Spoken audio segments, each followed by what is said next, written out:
So hey guys, welcome back to my channel. So आज मैं आप लोगों को बताने वाली हूँ कि एक इम्पॉर्टेंट टॉपिक है जिसके बारे में मुझे डिस्कस करना है आप लोगों के साथ। जब से मैंने कुछ लास्ट वीडियोस डाली हैं उनमें मुझे बहुत सारे कमेंट आए हैं कि कट ऑफ कब आएगी, कट ऑफ क्या हो सकती है DU रेलवे 2021 की, और आंसर की कब आएगी, रिजल्ट कब आएगा, मेरिट लिस्ट कब निकलेगी। तो ये सारे जो क्वेश्चन हैं इसके लिए मैंने ऑलरेडी 2-3 वीडियो बना रखी है, और आज की जो वीडियो स्पेसिफिकली मैं कट ऑफ के ऊपर लेकर आई हूँ क्योंकि कट ऑफ जो सेक्शन है वो बहुत ज़्यादा इंपॉर्टेंट है।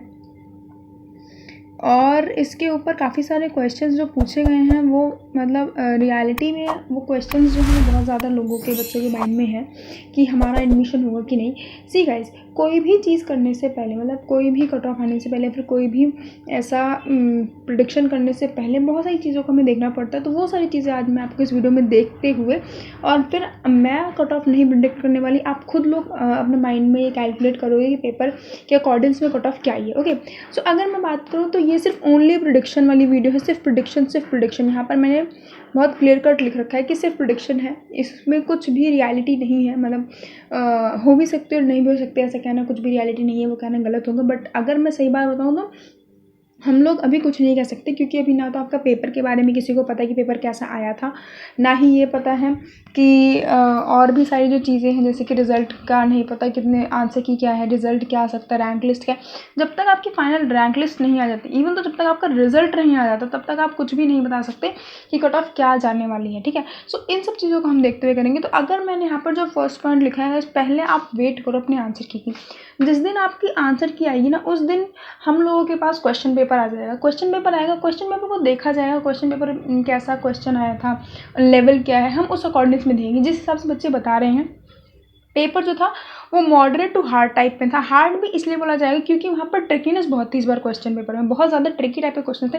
मतलब हमेशा ये होता है कि वो एक क्वेश्चन आता है, उसके 4 ऑप्शन आता है, आपको टिक करके आगे बढ़ जाना होता है। बट इस बार क्या था, एक क्वेश्चन था, उसके आगे उसके 4 पॉइंट्स थे, उन पॉइंट्स को आपको सेलेक्ट करना था, राइट कौन सा रॉन्ग कौन सा, उस अकॉर्डिंग्स में वो भी आपको करेक्ट पता है, करेक्ट पूछा है कि नहीं पूछा है, नॉट करेक्ट पूछा है, ये सब चीज़ें आपको अपने माइंड में लगा के आगे आंसर को टिक करना था। तो यहाँ पर इस बेसिस पे कह सकते हैं कि पेपर जो है वो ट्रिकी आया था, और इसी पॉइंट पर हम इसको टफ भी बोल सकते हैं क्योंकि ऑल्दो पेपर के जो क्वेश्चंस थे वो थोड़े मतलब डुएबल फॉर्म में थे कि आप कर सकते थे, बट मतलब जिस हिसाब से मुझे पता चला है पर क्वेश्चंस को इसलिए हार्ड की कैटेगरी में डाला जा रहा है क्योंकि वहाँ पे ट्रिकीनेस बहुत थी। क्वेश्चंस के अंदर बहुत ज़्यादा घुमा फिरा के क्वेश्चन पूछा गया था, बट अगर आपके कॉन्सेप्ट क्लियर थे तो आपको घुमा फिरा के क्वेश्चन को भी समझ के कर सकते थे।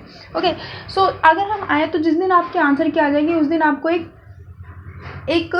आइडिया लग जाएगा कि जो ड्यू है उसके अकॉर्डिंग्स में जो आंसर्स हैं वो क्या है। क्योंकि बहुत बार ऐसा होता है कि हमें आंसर कुछ और लगता है और ड्यू का आंसर कुछ और होता है, फिर वहाँ पर क्वेश्चन का चैलेंज किया जाता है और फिर उसके बाद वो आंसर सही है वो गलत है, ये सब चीज़ें मानी जाती हैं। और एट द एंड अगर वो क्वेश्चन गलत होता है और आप लोगों ने उसको अटैम्प्ट कर रखा होता है तो उसके नंबर आपको मिलते हैं, बट अगर उसको आपने अटैम्प्ट नहीं कर रखा होता तो वो नंबर आपको नहीं मिलते। तो इस तरीके से जो आपके आंसर की में आपने जो मार्क्स अपने आप कैलकुलेट कर रखे हैं वो अलग हो जाते हैं, और जो आपका रियल में जो आपका रिजल्ट आता है वो आपका अलग हो जाता है।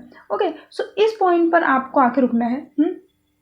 तो पहले आपके आंसर की आएगी कि आपको एक वाइडर रेंज मिल जाएगी कि क्या है, कैसे चीज़ें चल रही हैं, मतलब क्या क्वेश्चन पेपर आया था, आंसर क्या है, क्या गलत है, कैसे हो सब।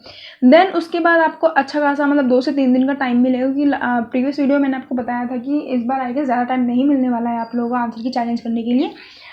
सो उस अकॉर्डिंग्स में देखा जाए तो 2 से 3 दिन मिलेगा। मेरे हिसाब से तो 1 वीक का टाइम होता है आपको आंसर की को चैलेंज करने के लिए, but as per last video की जो मुझे जहाँ से मेरे को वो नॉलेज मिली थी, जहाँ से मैंने वो चीज़ आप लोगों को लेकर आई थी, वहाँ से मुझे पता चला था कि 2 से 3 दिन का आपके पास टाइम होगा। बट मैं सही बताऊँ तो यार मेरे को 1 हफ्ते से ज़्यादा का टाइम मिलता है आप लोगों को आंसर की चैलेंज करने के लिए। तो वो से मतलब पूरा जो प्रोसेस चलता है उसके लिए 1 हफ्ते का टाइम होता है, तो वो आपको देखा जाए मतलब वो आपको उस टाइम पता चल जाएगा। देन आएगी रैंक लिस्ट, जब आपका रिजल्ट फाइनल अनाउंस हो जाएगा, आपके आंसर की चैलेंज होगी, आंसर की आगे चैलेंज होगी, ड्यू ने मतलब कर दिया कि ठीक है ये आंसर गलत है, ये आंसर सही है, ऐसा कुछ कर दे। उसके बाद आपकी आएगी रिजल्ट के बाद बनता है आपका रैंक लिस्ट में क्या पता चलता है कि बच्चे की मतलब फर्स्ट रैंक किसकी है, सेकंड रैंक किसकी, हाईएस्ट मार्क्स कौन से गए, लोवेस्ट मार्क्स कौन से गए हैं, और तब आपको पता चलेगा कि कट ऑफ क्या हो सकती है। उस पॉइंट पर आपको पता चलेगा कि कट ऑफ क्या हो सकती है, और यहाँ पर आपको मिलेगा फिर आपकी कट ऑफ की मतलब जो कट ऑफ आने वाली होगी वो सब आएगा। तो इन प्रोसीजर से निकल कर आपके कट ऑफ को एक बार को हम प्रिडिक्ट कर सकते हैं, बट इस पॉइंट ऑफ टाइम पर हम उसको प्रिडिक्ट नहीं कर पाएंगे, क्योंकि हमें कुछ नहीं पता कि आंसर की पेपर कैसा आया था, रिजल्ट कैसा आएगा, बच्चों को किस हिसाब से आंसर मिले हैं, तो वो सारी चीज़ें आपको वहाँ पर पता चलेंगी। ओके, बट फिर भी अगर हम प्रोडिक्शन की बात करें, क्योंकि आपने पेपर दिया है, आपके माइंड में क्वेश्चंस हैं कि मेरा एडमिशन होगा कि नहीं होगा, इस तरीके से क्वेश्चन मैंने किए हैं, क्या होने वाला क्या नहीं होने वाला, तो वो सारे जो आपके क्वेश्चंस है ना उसको हम थोड़े से यहाँ पर देख लेते हैं। ये मैंने ना प्रीवियस ईयर की जो प्रीवियस 2 है उनका कट ऑफ मैंने लिया है, उठाया है। रीज़न ये है कि क्योंकि जो प्रीवियस 2 आपके कट ऑफ्स होते हैं वो ज़्यादा कोरिलेटिव हैं इस सिचुएशन से, ठीक है। और यहाँ पर एक नया कोटा भी ऐड किया गया जिसको EWS कहते हैं, मतलब आपको यहाँ पे एक नई कैटेगरी को भी ऐड किया गया था 19 में, तो इस अकॉर्डिंग्स में यहाँ पर थोड़े से चेंजेस आ सकते हैं। तो मैंने इसीलिए 2020 का है, मतलब 2020 का लास्ट ईयर का है, और 19 का ही मैंने वो आपको आगे बताऊँगी। ओके, सो अभी अगर हम देखें तो अगर इस पॉइंट पर देखें तो यहाँ पर आपका इतनी कैटेगरी, यहाँ पर और भी सारी कैटेगरीज होती हैं, उनको मैं नहीं इंक्लूड करूँगी कि इन जनरल उनके एडमिशन बहुत ज़्यादा चांसेस होते हैं कि उनको मिल जाता है, ठीक है। बट अभी यहाँ पर देखें तो ये कुछ मेरा भी कैटेगरीज है जिसमें जनरल, SC ST OBC और EWS कैटेगरी के, ठीक है। तो अगर हम प्रीवियस ईयर का पेपर देखें, अच्छा अगर मैं आपको 19 का एक बार बता दूँ तो 19 वाला पहले हम देख लेते हैं। 19 वाले पेपर में क्या था कि क्वेश्चन बहुत टफ माना गया था, क्योंकि क्वेश्चन पेपर में 70 से लेकर 80% तक, 70 to 75% तक आप बोल सकते हो, इतना जो क्वेश्चन था लीगल का सेक्शन था। और लीगल के सेक्शन में ठीक है लॉ एंट्रेंस है, बट अब इतना अगर आप पूछ लेते हो तो बच्चों को बहुत डेप्थ में पढ़ना पड़ता है, ठीक है। तो इसलिए इस वाले पेपर को हार्ड बोला गया था, ठीक है, इसको हार्ड कैटेगरी में रखा गया था, क्योंकि लीगल का सेक्शन जो था, करंट अफेयर का सेक्शन जो था, मतलब वो काफ़ी हैवी था, इसलिए यहाँ पर इसको हार्ड बोला गया। ओके, अब इस सिचुएशन में जो कट ऑफ गई थी वो कितनी गई थी? कट ऑफ आपकी सबसे फर्स्ट कट ऑफ जो गई थी, जो फर्स्ट कट ऑफ गई थी वो आपकी गई थी 222 से, मतलब ये फर्स्ट कट ऑफ है, और जो लास्ट एडमिशन बंद हुए थे वो 218 पे हुआ था, मतलब ये आपकी थर्ड कट ऑफ है। मतलब फर्स्ट से थर्ड कट ऑफ से मैं फर्स्ट, सेकंड और थर्ड इन 3 कट ऑफ को मैं लेकर चल रही हूँ, तो वो तीनों देख लेते हैं। उसके बाद अगर आपका और कट ऑफ आती है तो वहाँ पर एडमिशन के चांसेस होते हैं, बट अभी तक अगर हम देखें तो जो first, second, third cut off है कंपलसरी है कि 3 कट ऑफ आती ही है।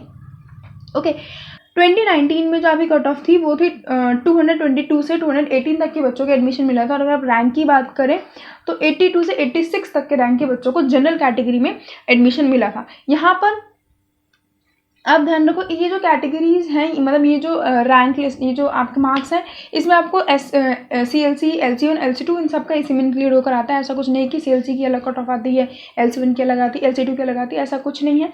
सिर्फ आपकी कट ऑफ आएगी, उसके अकॉर्डिंग में आपकी जो प्रेफरेंस होगी, अगर उस मतलब CLC की जो है उसकी जो रैंक होती है, मतलब उसके जो मार्क्स होते हैं थोड़ा हाई जाते हैं, ठीक है। तो अगर आपके उतने मार्क्स आए होते तो आपको वहाँ पर मिल जाता है, एल्स वहाँ पर नहीं मिलता। तो मतलब यह चीज़ होती है, आपको और कॉलेजेस अलॉट हो जाते हैं जैसे कि LC1 और LC2। ओके, सो इस तरीके से देखो तो यहाँ पर आपका 222 पर कट ऑफ स्टार्ट हुई थी और थर्ड कट ऑफ आपकी 218 पर गई थी। ओके, इसी तरीके से अगर हम OBC की बात करते हैं, जो कि नॉन क्रिमिलेयर, स्पेशली यहाँ पर मेंशन कर रखा नॉन क्रिमिलेयर, जो क्रिमिलेयर होते हैं वो जनरल की तरह ही ट्रीट किए जाते हैं। सो उनकी जो कट ऑफ गई थी, पेपर टफ था, ये याद रखना, पेपर हार्ड है, इसलिए यहाँ पर गई है 169 जो आपकी स्टार्ट हुई थी और 162 पर खत्म हुई थी, ठीक है। यहाँ पर मैंने एक फोर्थ कट ऑफ भी चेक की थी, उसमें 161 आई गेस फोर्थ थी या फिफ्थ थी, ऐसी कट ऑफ आई थी, उसमें 161 और 160 वाले को चांसेस थे कि 2020 में एडमिशन मिल जाता, ठीक है, क्योंकि कभी कभार होता है कट ऑफ कम और ज़्यादा होती रहती है, तो चांसेस होते थे कि उनसे एक आध नंबर कम, एक आध नंबर ज़्यादा को एडमिशन मिल जाता है, बट 160 का ऐसा कोई रेलेवेंस नहीं है यहाँ पर, तो इसको हटा दो, ठीक है। सो अगर मैं यहाँ पर देखूँ तो ये क्लियर है आपको, 162 तक अगर देखा जाए तो 19 में जो OBC कैटेगरी थे नॉन क्रिमिलेयर का, उनका एडमिशन मिल गया था। EWS जो थे उनकी कट ऑफ बड़ी थी, मतलब 189 से 81 तक के बच्चों को एडमिशन मिला था। रैंक को देखें तो 115 से 123 तक के रैंक वाले बच्चों को मिला था। ST का उसी तरीके से 102 से लेकर 78 और SC का हाँ 149 से 139 तक के बच्चों को एडमिशन मिला था। तो आप देख सकते हो कि जब पेपर हार्ड होता है, हार्ड पेपर जब होता है तब यहाँ पर आपका जो पॉइंट होता है, मतलब जो नंबर होते हैं वो कम हो जाते हैं, ठीक है। अब उसी जगह मतलब अगर 2019 का देखा जाए तो वो हार्ड माना गया, और अगर 2020 का देखा जाए तो पेपर जो था वो मॉडरेट लेवल का था, इतना हार्ड उसको नहीं बोला जा सकता, क्योंकि वहाँ पर पेपर जो था वो इक्वल पोर्शन में मतलब डिवाइड था, ठीक है।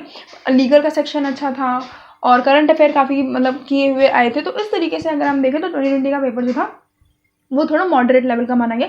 और यहाँ पर कट ऑफ जो थी वो बढ़ गई, आपकी देख रहे हो जनरल का जो कट ऑफ गई थी वो 228 से 225 तक के बच्चों को एडमिशन मिला था। 86 से 89, मतलब ज़्यादा रैंक में ज़्यादा डिफरेंस नहीं है, आप देख सकते हो सिर्फ 3 नंबर का डिफरेंस आया यहाँ पर। तो उतने बच्चों में यहाँ पर मतलब उतने नंबर्स में आपका जनरल का कट ऑफ बंद हो गया था, ठीक है। और अगर ओबीसी का देखें तो 183 से 176 तक, मतलब 178 तक एडमिशन मिला था, और ये उनके रैंक। एससी का 164 से 158 तक का, एसटी का 136 से 127 और ईडब्ल्यूएस का 210 पर उनको एडमिशन मिला था। मतलब यार इनका आगे भी है आई गेस, मुझे वो नहीं पता, सॉरी, बट फॉर नाउ अगर आप देखो तो अगर इन तीनों के देखो तो क्लियर कट बता रखा है कि पेपर जब इजी किया है तो कट ऑफ हाई हुई है।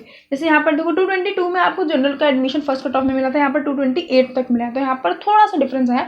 अगर हम 2020 की बात करें, जब पेपर मतलब मॉडरेट लेवल का था तो कट ऑफ 228 तक गई थी, ओके। यहाँ पर 2019 की बात करें तो पेपर हार्ड माना गया, तो 222 तक की कट ऑफ गई थी फर्स्ट, ठीक है।